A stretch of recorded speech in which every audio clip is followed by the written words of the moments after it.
ఖమ్మంలో శ్రీజ అనే ఒక పాప హాస్పిటల్లో అనారోగ్యంతో బాధపడుతూ క్రిటికల్ కండిషన్ లో ఉన్నప్పుడు ఆ డాక్టర్స్ ని వాళ్ళ అమ్మా నాన్నని ఒక కోరిక కోరిందంట. అదేంటంటే నేను పవన్ కళ్యాణ్ గారిని చూడాలి అనేసి. ఆ మాటని పవన్ కళ్యాణ్ గారి వరకు ఎలాగో యూత్ చేరవేశారు.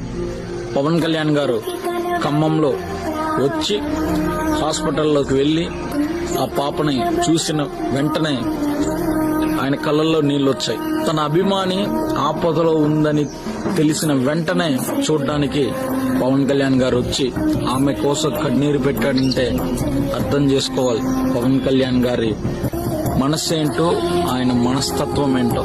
పవన్ కళ్యాణ్ గారు వచ్చి ఆ పాపను చూసి కంటతడి పెట్టి ఆ పాపకి ఏం ట్రీట్మెంట్స్ కావాలో అన్నీ చేయించి ఎంత డబ్బైనా సరే నేను భరిస్తానని వాళ్ళకి భరోసా ఇచ్చి